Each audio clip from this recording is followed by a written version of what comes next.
Hi, my name's Lisa and welcome to Creative Bird Studio.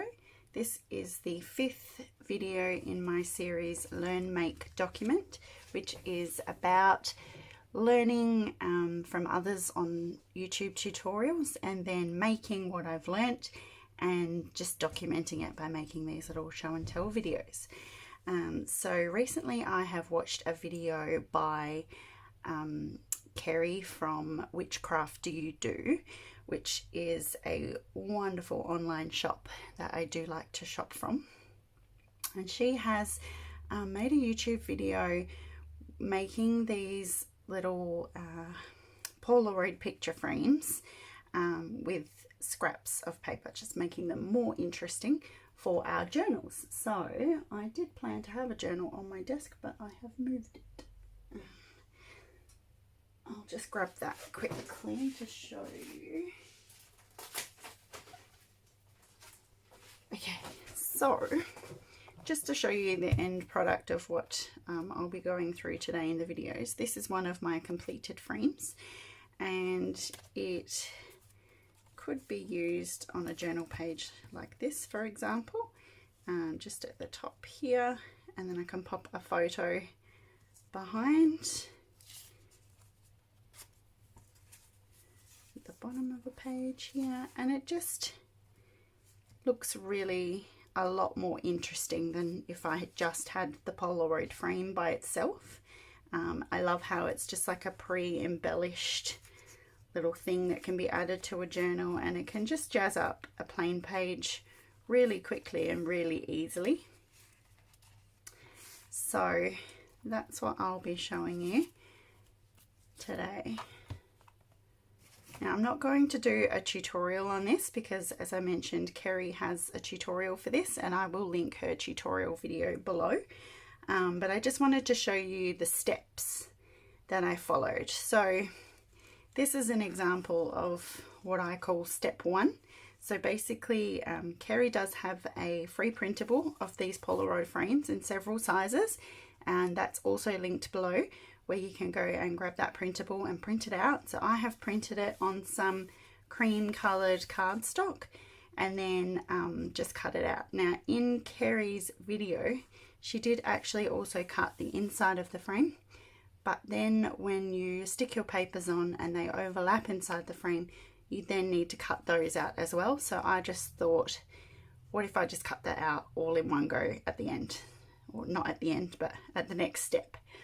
So my first step was that I printed the frames, cut them out just around the edges, and then have stuck papers, not covering the whole back, but just strips of paper around the edge of the back side, and just extended that Polaroid frame out. So that is step 1. Then step 2, I have cut out that center square where the picture will be placed behind, and then I have also inked the edge of the entire thing and also the inside of the frame. Now if you wanted to, you could potentially, before you glue these on, you could ink the edges of the outside of that frame as well, and I might try that next time, but I didn't think of it this time. So I think they still turned out quite good and they look quite good as they are. And then the next step I did was to add a few little extra bits of paper, which I did ink the edges, just on the top, just overlapping the frame a little bit in certain parts, just to make it more cohesive. I just think it brings it all together a bit more and makes it one cohesive piece. Instead of just looking like a frame stuck on some random bits of paper, it just brings it all together. So that's what I did there. And then the next thing I did was add some further embellishments and some stitching. So on this one, I've added a Tim Holtz butterfly, which I have placed on there. I don't know if you can see, with some little foam dots just to bring it up a little bit. So it's got some dimension. And then I got these little words from Heather and Yon Studio. I'll just show you that Now, got them here. So I just purchased these this morning, and I've printed them out. This is the full size of the print. I printed them smaller, as you can see. Just trying to see where that lovely word is. There we go. So this is the full size, and I actually did print it smaller, bearing in mind I was going to use them for my frames. So I just shrunk it down. But I just wanted to show you the full size of those there and what words she has used. So I used some of those. I will link that below as well. And then when it comes to sticking that down, I've actually stuck it on a piece of tea-dyed calico. So I just have this calico that one day I ripped into strips of, it's about, let's see what that is. I don't have a ruler with inches. It's probably an inch. It's roughly an inch, a little bit more. So I just ripped it into 1-inch strips, and then I've just dunked that into my tea bath and dyed it. And then I've got this strip ready to go if I want to use it for, I think I actually made it for closures of journals to use as a ribbon, but I grabbed it out of the box and I thought, oh, that'll work perfectly behind these labels. So I've just cut a small piece, torn it, glued it down, and glued my word on top, which I think looks quite nice and adds some more texture. And then the last thing I did was I went along and I sewed just little bits of zigzag stitch with my sewing machine. And I've used a brown, it's like a very dark chocolate brown thread for that. That's my favorite thread to use, and this is just one single run of it, and then this is going in one direction and then reversing and going in the other direction, which gave me a thicker line, which I liked best, so I continued with that for the rest of them.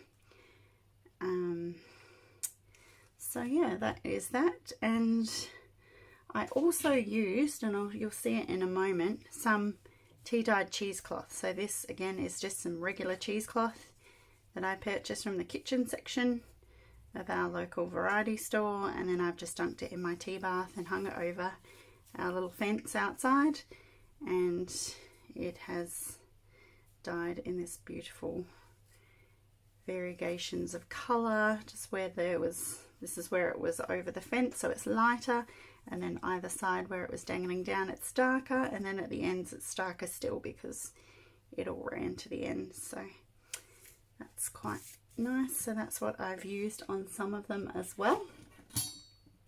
And just in case you wanted to take a screenshot, I have my steps here for you. So step 1, I've got cut around the outside of the frames and extend the edges by gluing pieces of various torn paper to the back side of the frame. And then step 2, cut out the center of the frame and ink the outside and inside edges. Step 3, add a few extra pieces of small paper, words, embellishments, die cuts, lace, ribbon, buttons to the front. And then step 4, optional. You don't have to do any sewing on it if you don't want to.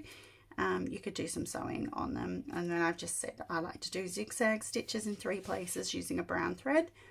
And I like to sew at least 3 areas that are the least busy sections. So that's that, if you would like to screenshot that. And so now I'll just show you some of the ones that I made that will be available also in my Made It shop for sale if anyone is interested. So these are just some of my small little ones. Just move those for a moment. Put these further down.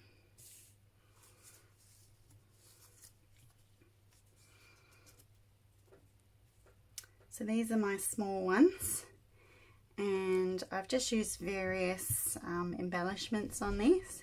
So I think they all have a word, whether it be at the bottom or at the top. They have some sort of another embellishment, so a couple of mushrooms. I think I was in my Tim Holtz box of little bits and pieces, little die cuts for these. So Got some little Tim Holtz mushrooms there, little Tim Holtz butterfly, Tim Holtz mushroom, that one, Tim Holtz flower, and then this is from a previous kit that I got from Witchcraft You Do, I believe. It might be from the sample cards kit. I'll have a look at that, and if I can find it, I will link that below as well. So yeah, I've got my little things, and this is my little bit of cheesecloth just behind there, and also this word is up on some foam dots as well, so it's a bit of dimension on that one, and the little flower, and this one also on some foam dots to raise them up. And this little 84 is also from the same kit as this one as well. So that's those. Just put those there, and then these ones are my slightly larger ones. These are what I'm calling my medium size ones. So there are small, medium and large. But depending on what you do with your printer settings will depend on the size you get. So I printed one set out and it decided to pre-select on my printer to fill the page, so they were slightly larger. But then if I selected fit the page, then they come out slightly smaller. So these are my medium sized ones, and again I've used a word on each, except I haven't used a word on this one. And then I've used some more of my Tim Holtz ephemera, so I've got a little flower here, I've got a little butterfly on this one, little flower on that one, more mushrooms. I've left this one quite plain, but I do have my little piece of fabric, and I've got fabric on this one and some cheesecloth over here, and on some of them I've put some lace on the edges as well, just to fill in any gaps that there might have been. Some lace on that one and some lace on that one as well, and I think some of my small ones also had lace. I forgot to point that out. So that's those ones. And in terms of size, the finished size is roughly 11 centimeters by 12 centimeters. Just get my inch ruler here, or about 4 inches wide by 4.5 inches high. That's roughly the size of those. And then my little ones are 3 inches wide by 3 3/4 inch high, or we'll say 8 centimeters. This one's in millimeters, so it just threw me, by 10 centimeters. So that's the small ones. Then I'll just show you a few extras. These ones I'm not selling, they're just sort of little odd sized ones and extras. So I made this little one, this is a medium one, this is also a medium one, and then this one is a large sized one.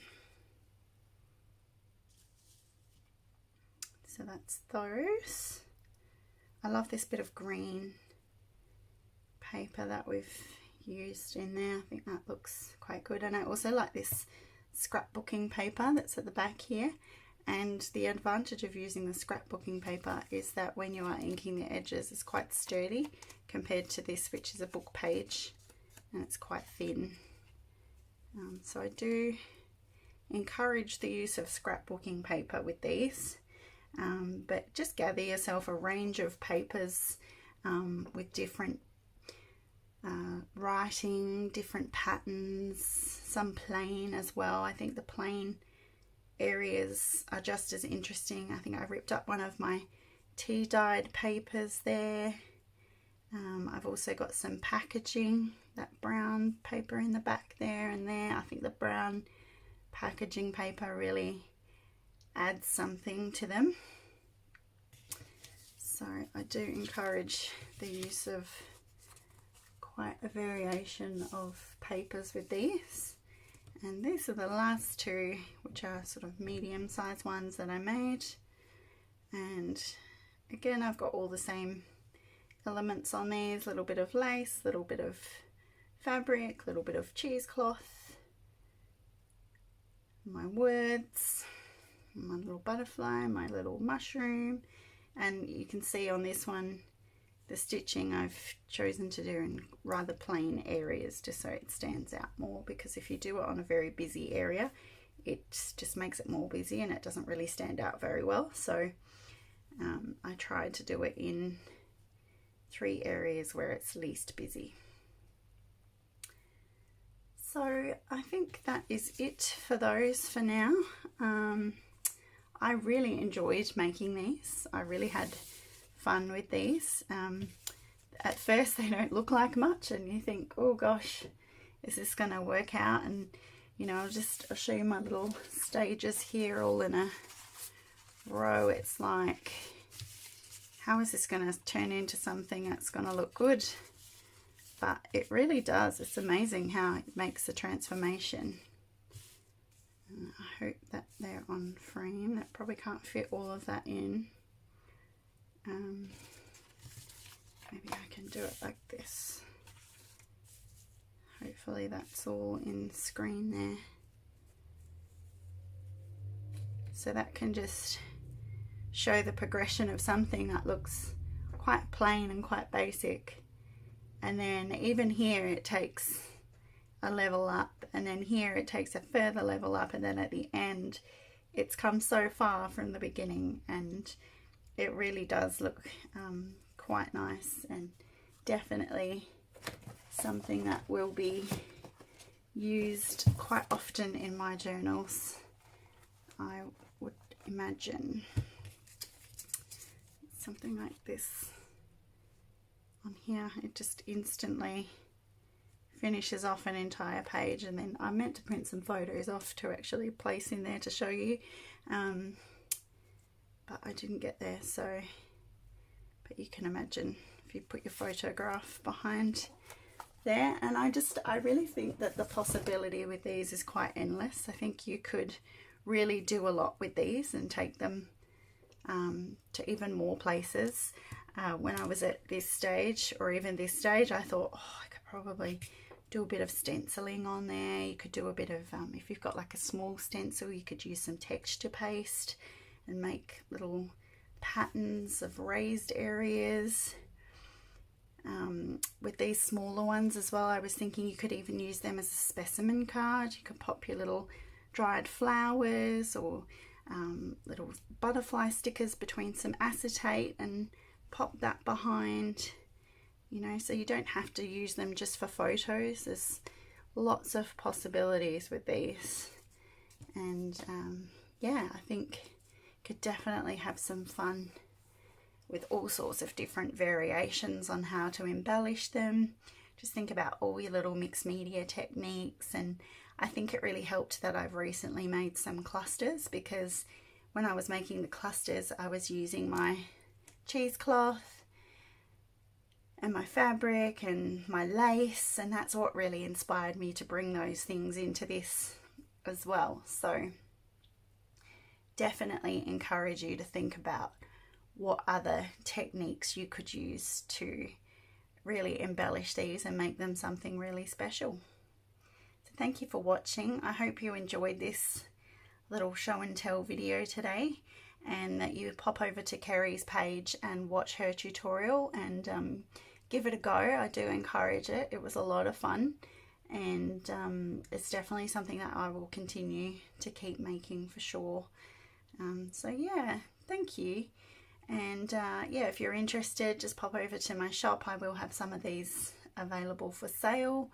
And as I said, I will be making some more. So if they do sell out, just keep checking back and we'll get them back in the shop very soon. Thank you.